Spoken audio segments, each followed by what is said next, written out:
புரட்சி தலைவிங்கிற ரோல் இனிமேல் தான். அந்த ரோலுக்கு உரியவர்களாக நீங்க மாறணும்.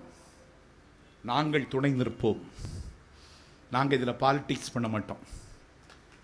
நாங்க உங்க கூட நிற்போம்.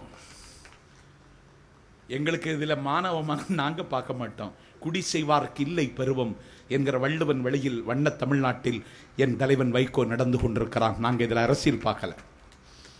ஏன்னா அரசியல் பார்க்கக்கூடாது, எல்லாத்தையும் அரசியல் ஆகக்கூடாது. நாங்க துணை நிற்போம், தோள் திருவோம்.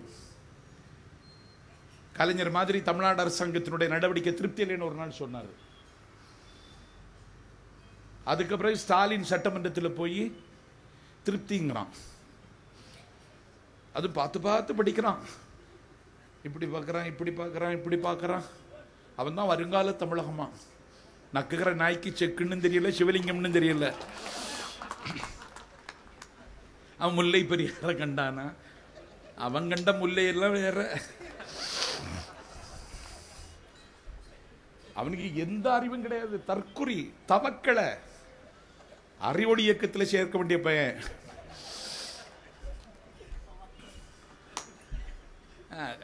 அதை விடுங்க. எப்படி அவனும் ஒத்துக்கிட்டான். தமிழ்நாட்டில் எல்லாரும் ஒன்னா நிக்கிறோம்னாவது காமிச்சுக்கிட்டாங்க. நான் இப்ப என்ன சொல்றேன், உச்ச நீதிமன்றத்தில் இன்னும் முறையிடலாமா? சட்டப்படி உச்ச நீதிமன்றத்தில் மீண்டும் கேட்கலாம்ல. இப்படி ஆபத்து நெருங்குகிறது, மேல்முறையீடு செய்யுங்க, மீண்டும் கேளுங்க. இல்லைன்னா நீங்களே புரட்சி தலைவியை ஒரு நாள் அறிவிச்சிருங்க. குமிழியை நோக்கி நானே வருகிறேன்னு சொல்லுங்க, நாங்களும் பின்னாடி வர்றோம். எங்களுக்கு இதில் ஒன்றும் அரசியல் கிடையாது. நாங்கள் நீங்க எடுக்கிற நியாயமான நடவடிக்கைகளுக்கு துணை நிற்போம். நாங்கள் இதில் பாலிடிக்ஸ் பண்றது இல்லை. எங்க தலைவருக்கு கோணம் அது. எம்ஜிஆரை கடுமையாக விமர்சிக்கிற காலம். எம்ஜிஆருக்கு வாய் பேச முடியாது. திமுக மேடையில் இதே திருநெல்வேலியில் நடந்தது தீப்பொறி ஆறுமுகம் கூட்டம். நான் கூட்டம் கேட்க வந்தவன். இப்போ 10 நிமிஷம் தீப்பொறி ஆறுமுகம் பேசாம நிற்கிறான்.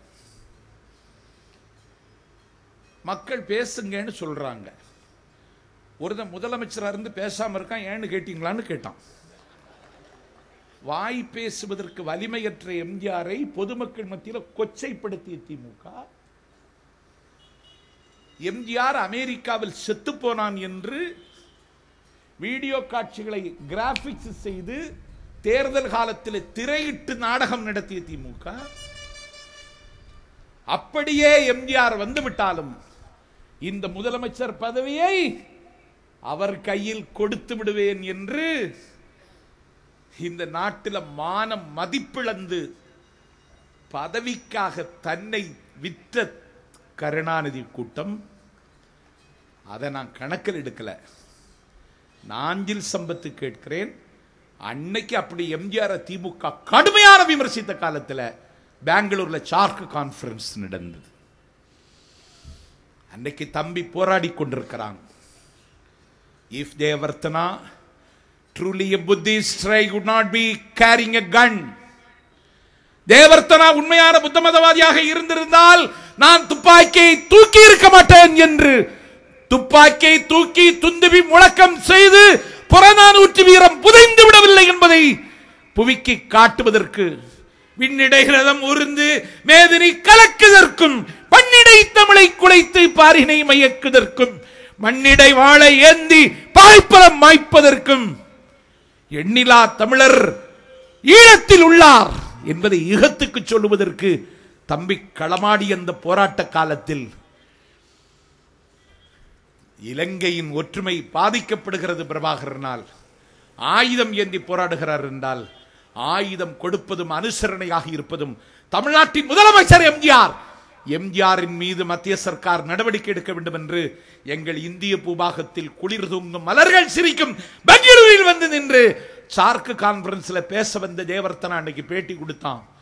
அண்ணா திமுக எம்பிக்கள் கூட ஏண்டா இப்படி பேசுனேன்னு கேட்கல. எங்கள் தலைவர் வைகோதான். 1000 கருத்து வேறுபாடு எம்ஜிஆருக்கும் எங்களுக்கும் இருக்கலாம். எங்கள் முதலமைச்சரை குறைத்து பேச உனக்கு எவன் அதிகாரம் தந்தது? போடுகிற சோற்றை திண்டுவிட்டு போடா புறம்போக்கு பெயர் என்று நாடாளுமன்றத்தில் ஜெயவர்த்தனாவை கண்டித்து வைகோ பேசினார். நாங்கள் பாலிடிக்ஸ் பார்க்கறது இல்லை. இன்னைக்கு இதுல தான் முல்லை பெரியார் பிரச்சனை நாங்க முதலமைச்சரோடு துணை நிற்போம். இப்போ இன்னைக்கு ஒரு பிரச்சனை இங்க கூடங்குளம். மன்மோகன் சார் ரஷ்யா போயிட்டார், சுத்திக்கிட்டே இருக்கான். அமல் லக்கப்பாரு, ஒரு தொகுதியில் நிற்காம, ஓட்டு கேட்காம, ஒரு சொட்டு வியர்வை சிந்தாம அப்படியே உட்கார்ந்துருக்கும். எல்லாம் ரெடிமேடா அவனுக்கு கொண்டு எல்லாம் மாட்டி விட்டுறாங்க. அவன் நடக்கிறத பார்த்தாலே யாரோ இயக்கிறது மாதிரி தான் தெரியும். Lucky fellow. அவன் ஜாதகத்தை எடுத்து பார்க்கணும். இந்தியாவின் பிரதமராக உட்கார்ந்திருக்கான். எதை பற்றி அவன் ரியாக்ட் பண்றது இல்லை. இன்னைக்கு காலையில் நான் எழுதி கொண்டிருக்கிற புத்தகத்துக்கு சில செய்திகள் சேகரிக்க என்னுடைய பேராசிரியர் வீட்டுக்கு சென்றேன். நாகர்கோவில் 7 மணிக்கு போய் கதவை தட்டினேன், அழைப்பு மணியை அழுத்தினேன். பேராசிரியருக்கு 8 வயசு பேரன் வந்து கதவை திறந்தான். நீங்க யார் அப்படின்னா, நார்வல் இப்படிதான் கேட்பான். நான் அவருக்கு மாணவன், பேராசிரியர் பார்க்கணும். தாத்தா வாக்கிங் போயிருக்காரு, கொஞ்சம் கழிச்சு வா அப்படின்ட்டான். அப்புறம் நான் இப்படி திரும்ப வரும்போது வா அப்படின்னா, வாங்க வந்து உட்காருங்க அப்படின்னா. நான் உட்கார்ந்து தினமணி பேப்பர் ஹிண்டும் படிச்சுட்டேன். தாத்தா எப்படின்னா வருவார் அப்படின்னு கேட்டேன்.